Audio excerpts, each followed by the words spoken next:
Aliás, aproveitando que você entrou aqui no assunto da fase vermelha, hoje é o primeiro dia útil, né, da fase vermelha em todo o estado de São Paulo, exceto São José dos Campos. A gente na sexta-feira conversou aqui com o secretário de Desenvolvimento Regional, o secretário Marco Vignoli, e ele falou sobre a região de São José dos Campos, pediu, né, para que as prefeituras se adequassem ao plano vermelho, à fase, né, vermelha do Plano São Paulo, mas no fim de semana saiu uma decisão favorável a São José dos Campos, que se manteve na fase laranja do plano de flexibilização. Portanto, com comércios, por exemplo, restaurantes abertos, com capacidade reduzida de atendimento. E o prefeito de São José está com a gente aqui na linha, viu, Joel? Felício Ramute. Ótimo. Já está aqui com a gente para conversar com o ouvinte da Rádio Bandeirantes. Prefeito, boa tarde. Boa tarde, boa tarde, prefeito. Ana. Boa tarde, Joel. É um prazer poder participar do programa de vocês e contar um pouquinho por que dessa decisão e baseado em qual dados, informações e números. Legal, seja bem-vindo aqui ao nosso programa. Agora, prefeito, vamos lá, vamos começar pela ocupação de leitos aí em São José dos Campos e a segurança que o senhor tem em fazer com que a cidade siga, como já está seguindo, na fase laranja. Olha, Joel, tudo começou, na verdade, numa reunião que eu tive com o próprio governador, o secretário Vignoli, à distância. Eu estava até na Índia acompanhando o lançamento do satélite que é fabricado aqui em São José dos Campos e acompanhei por Zoom uma reunião onde foi exposto os dados do Plano São Paulo em relação a todas as regiões do estado de São Paulo. E ali naquela planilha, naqueles dados que são acompanhados, os resultados das regiões, a nossa região aqui estava na fase amarela. Se tivéssemos uma classificação no último dia 2 de março, a cidade de São José dos Campos e as cidades aqui da região do DRS 17 estaria amarela pelo próprio cálculo do Plano São Paulo. Nós fomos surpreendidos, na verdade, no dia seguinte, com o anúncio do governador, igualando todas as regiões na fase vermelha. É como se fosse uma meritocracia ao contrário. Nós fizemos aqui a lição de casa. Eu, por exemplo, no dia 15 de janeiro, Ana e Joel, eu decretei fase vermelha sem mesmo o Estado ter me cobrado disso, quando a minha classificação era diferente. Então aqui a gente não nega a doença, não discute sobre a gravidade da doença e nem sobre os impactos na vida das pessoas. Mas a gente toma as nossas decisões baseadas nos nossos números. Inclusive, nos próprios dados do Plano São Paulo, a região mostrava que estaria na fase amarela. Por isso que a Justiça concedeu a liminar para nos manter não na amarela, mas na laranja. O que para nós a gente entendeu que já seria muito bom para que a cidade pudesse ter as atividades. Então, e como a gente acompanha isso por aqui, aí já vou aproveitar para dar uma notícia aqui. A cada semana, a semana epidemiológica, nós temos mais dados do que o próprio Plano São Paulo. Quantas pessoas procuraram os prontos-socorros, a positividade. Aqui a gente tem, Ana e Joel, um teste feito com aquele cotonete que se chama teste por antígeno. O resultado sai em 15 minutos.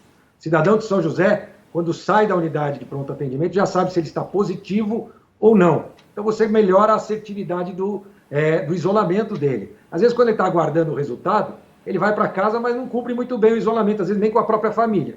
Quando ele já sai com o resultado positivo de dentro da unidade, isso dá mais assertividade. Consequentemente, ele transmite menos. Então, os nossos dados hoje de positivos e de positividade dos exames, hoje, na semana passada, ficou em 16%. Ou seja, de todos que procuraram a nossa rede, apenas 16% deram positivo. Tudo isso a gente avalia dia a dia. Porque, na verdade, quem testou positivo na semana passada, esta semana, uma parte deles podem precisar de enfermaria. Na próxima semana, uma parte deles pode precisar de UTI. Portanto, a gente sempre olha 15 dias antes do que vai acontecer na cidade para tomar a nossa decisão. E qual a ocupação hoje aí, prefeito, de leitos? Hoje, aqui em São José, 70%, na cidade inteira, é 74%, mas no nosso hospital municipal, que é o SUS, é a referência do SUS, é de apenas 59%. Eu vou explicar. Os hospitais particulares agora, como está mais tranquilo, eles reduzem leitos de UTI para fazer cirurgias eletivas. E quando eles veem que eles precisam de mais leitos, eles implantam mais leitos. Por isso que eu defendo sempre, Joel, que as decisões nas cidades que estão preparadas, que têm bons comitês, devem ser dos prefeitos e não do governo do Estado de São Paulo. Eu vou continuar defendendo isso, porque a gente conhece o dia a dia, eu conheço os donos dos hospitais privados, eu sei se eles estão lotados, se ele tem menos leitos de UTI hoje do que já teve.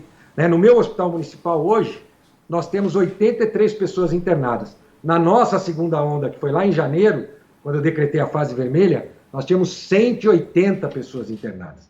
Então, a situação nesse momento na cidade é estável, né? Ela é bem diferente do que está acontecendo na Grande São Paulo e em outras cidades do estado de São Paulo. Eu estou bastante tranquilo, consciente de que essa é a decisão certa para ser tomada na nossa cidade neste momento. Já avisei a população que qualquer tipo de aceleração da pandemia aqui, nós vamos tomar uma decisão mais rígida se for necessário.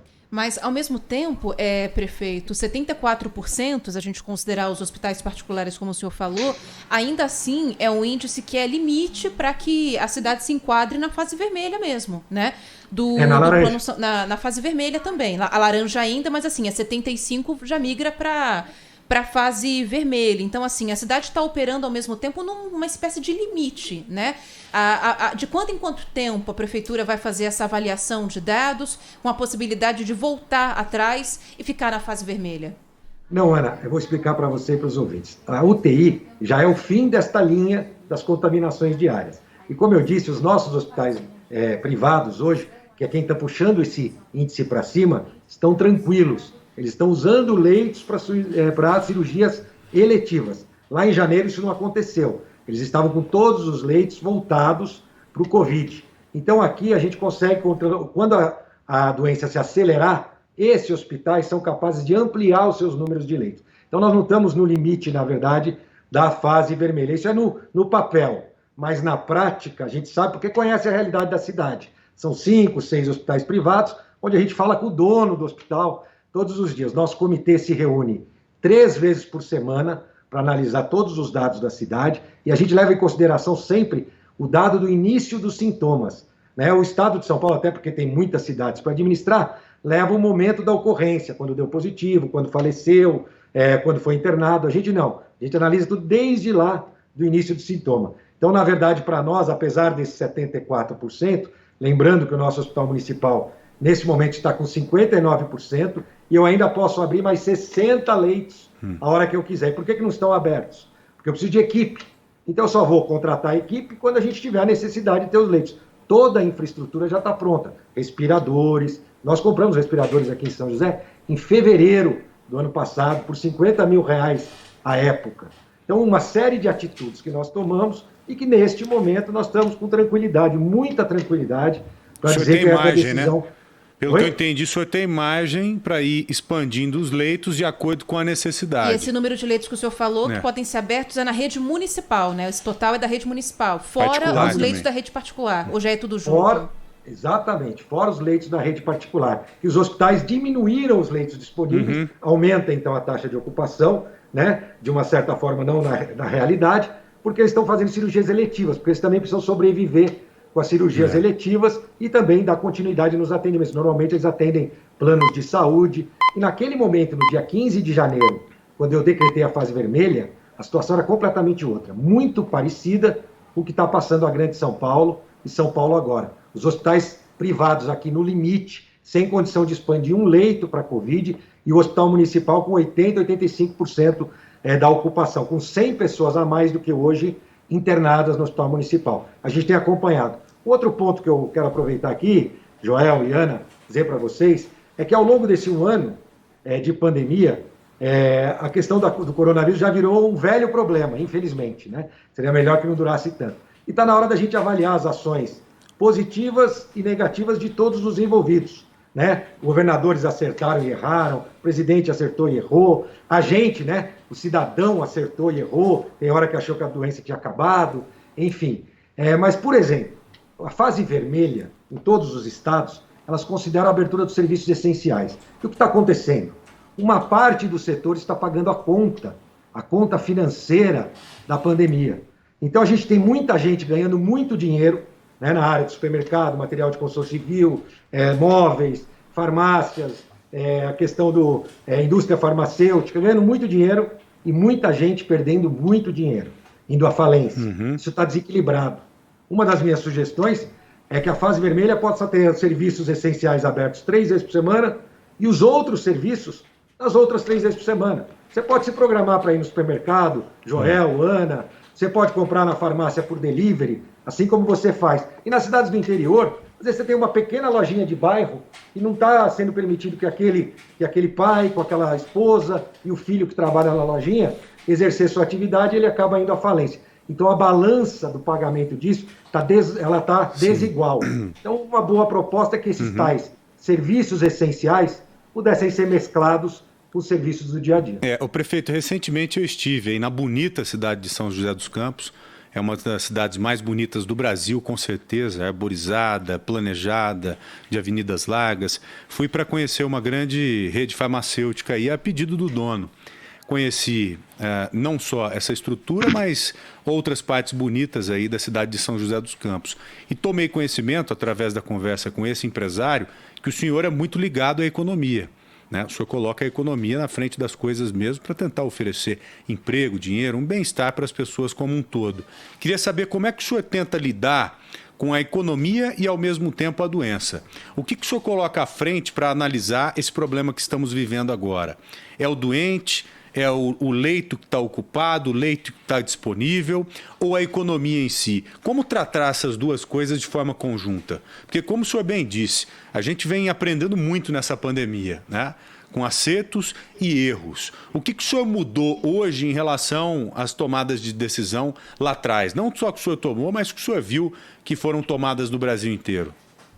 Olha, Joel, é muito interessante. Desde a minha primeira coletiva, eu falei que a gente analisaria o impacto da pandemia na vida das pessoas. E para mim o conceito de vida é saúde mais economia. As duas coisas, é possível se juntar tudo isso. Primeiro eu quero dizer que aquele fechamento de início de pandemia foi fundamental para que as pessoas se preparassem. Foi muito importante que isso acontecesse. Como eu disse, tiveram vários acertos. Essa rede que você visitou, tenho certeza qual é até, né, mesmo sem falar, eu imagino. É a Farmaconde. É a Farmaconde.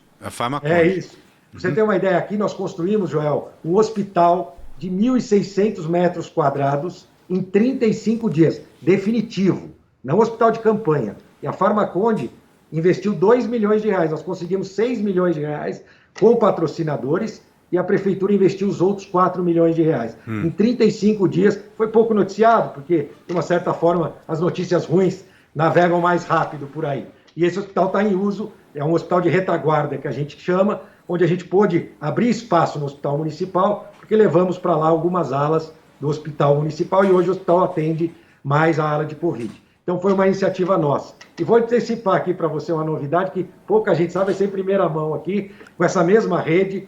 Nós vamos, a partir, se Deus quiser, do meados de março, agora finalzinho de março, nós vamos, para cada pessoa que sai positivo, nós vamos dar um oxímetro para que ele possa acompanhar na sua casa, oferecido por essa rede de farmácias, e a pessoa vai usar, depois que ela utilizar, ela devolve na rede de farmácia para poder utilizar para um outro. Então, saindo das unidades da prefeitura com teste positivo, nós vamos oferecer um oxímetro para ele acompanhar um dado tão importante que é o dado da troca, né, da oxigenação na sua doença, que às vezes ela aparece silenciosamente, quando a pessoa vai ver, ela já está comprometida em relação a isso. Mais uma iniciativa inovadora. Então, é sempre importante a gente buscar soluções como o teste de antígeno, que é esse teste que a gente tem, que é o padrão prata dos testes. O ouro é o PCR, depois vem o antígeno. A gente nunca aplicou em massa aquele teste do dedinho.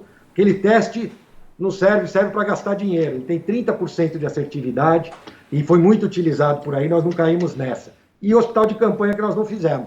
Nós construímos aqui um hospital definitivo. Então, sim, a saúde tem que andar ao lado da economia. Eu venho da iniciativa privada, né, sei das dificuldades, mas a gente não pode negar essa doença. Aqui em São José, o resultado de tudo isso é que a nossa cidade, entre as 17 maiores do estado de São Paulo, é com a menor número de óbitos por habitante. São José dos Campos, hoje, teve o menor, óbvio que seria melhor se a gente não tivesse óbito nenhum, mas também seria impossível, né? Mas hoje, se comparado às 17 maiores cidades do estado de São Paulo, nós aqui temos o menor número de óbitos por habitante. Isso mostra que a gente, sim, olha a saúde e também olha a economia. Tanto, repito, que eu decretei a fase vermelha antes mesmo de ser obrigado, vamos chamar assim, pelo Estado de fazê-lo, lá no dia 15 de janeiro, logo depois das festas de fim de ano. Tá bom, prefeito. Queria agradecê-lo pela entrevista e desejar uma boa sorte aí e torcer para que esses números continuem como estão. Ou seja, números que dão condição para o senhor continuar com a atividade econômica e, ao mesmo tempo, atendendo aos doentes, né? É isso que a gente procura, é isso que, infelizmente, muitas cidades e muitos estados não estão conseguindo fazer. Nós vimos a condição difícil que os nossos irmãos lá do Sul estão enfrentando, sem leito disponível, né? E não há nada pior no mundo do que uma pessoa procurar atendimento e não conseguir morrer por falta de atendimento. Internamente em São Paulo, quem ainda ajuda é que algumas cidades continuam com leitos disponíveis, né, Joel? Então você tira o paciente de uma cidade, transporta para outra. Dá para regular, né? Mas o estado em si ainda está numa situação bastante complicada. Verdade. Prefeito, muito obrigado, um abraço, fique com Deus, que Deus nos abençoe sempre. Eu que agradeço, muito obrigado pela oportunidade, que Deus nos abençoe. Obrigada, prefeito, até mais. Um grande abraço.